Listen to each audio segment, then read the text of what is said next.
You got to know when to hold 'em, know when to break 'em, know when to walk away, and know when to stop playing.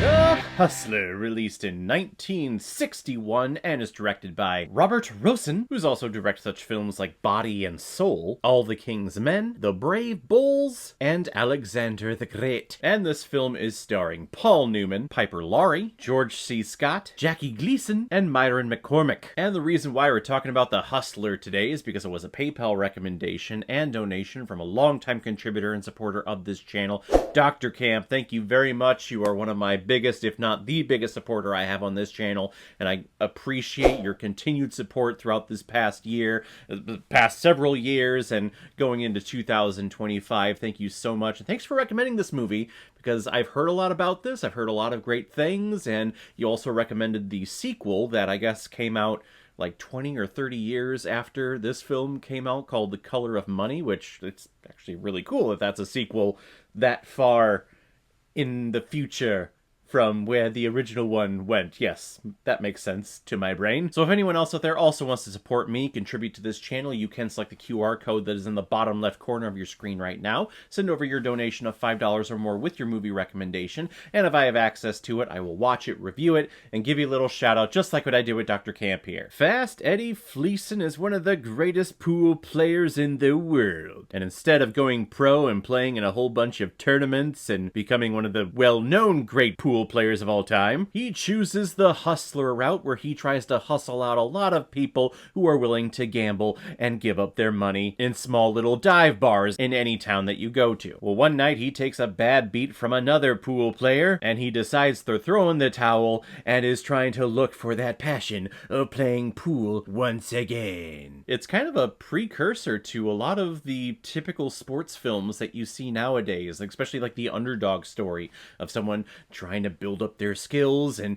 yeah, they're pretty good, and then they have a bad beat, so they just kind of sink down and sink back into depression and their previous lives. They get a regular day-to-day job that's just not good enough for them, because damn it, you're good at the skill that you have. In this case, you're good at pool, so we need to light that eye of the tiger in you. Fast Eddie, Rocky, we gotta light that fire in you. The Eye of the Tiger. I'm so happy that I finally got around to watching this. Back when the movie podcast scene really blew up 10 years ago, everyone would talk about The Hustler and Paul Newman on all of their ranking shows and all of their movie trivia shows.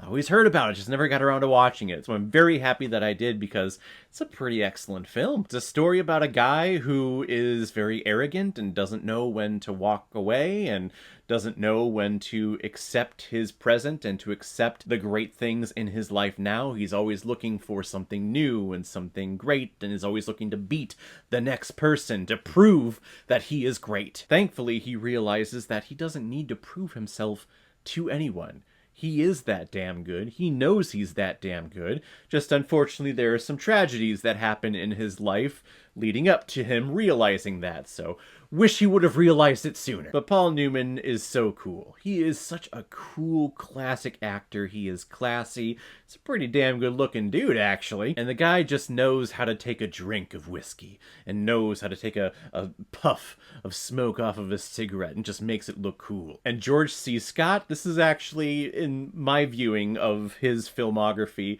one of the more subdued performances of his, in my opinion. He does get a little animated with a couple of things the farther along his relationship with Fast Eddie goes and his girlfriend, but George C. Scott is pretty laid back this time, because he's kind of a made man regardless of whether Fast Eddie wins or if he loses, because he still has a stake with the other pool player, and he gets a cut from there, and he's also going to get a cut from Fast Eddie if he wins, so it's a win-win for that dude. See, that needs to be the sports profession that I need. I need to be the guy who just sets up the things. Don't give me the pressure of actually playing and performing. Just let me set up everything and make the deals. That way I just sit there and I drink my milk and have a great night, which is totally me. I love a good glass of milk. So to see George C. Scott's character, he's like, oh, I never drink on the job. He's drinking milk. I'm like, I love that. I like you, sir. And Piper Laurie plays the eventual girlfriend of Fast Eddie after Fast Eddie has his meltdown and his breakdown and his big loss, she becomes like the angel on his shoulders and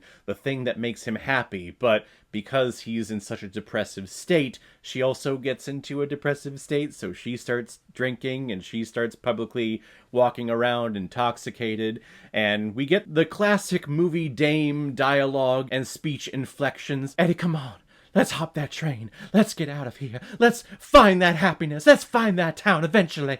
Oh, God, fast, Eddie. But her character arc takes a turn that I didn't think it was going to take. When I think of classic films, I usually think of movies that just have, like, happy endings. But with her, no, it's a tragedy. It's dark. It's depressing. I didn't know films back in the 60s did this. It's like movies back then were able to really find the human spirit in front of the camera. There are points in here where the pacing and the story just kind of sinks down to a lull, and which makes sense because Eddie, he gets into a depressive state. He doesn't have that passion that he has in the first act of this movie where we see him just go from place to place and hustle to hustle. But it does get depressing, and you do feel the pacing slow and the energy slow down a lot, and really doesn't pick up until that finale. After the tragedy happens, then we get that finale little game between Fast Eddie and, as he would call him, Fatso. But overall, this is a very entertaining piece, and it's a sports film that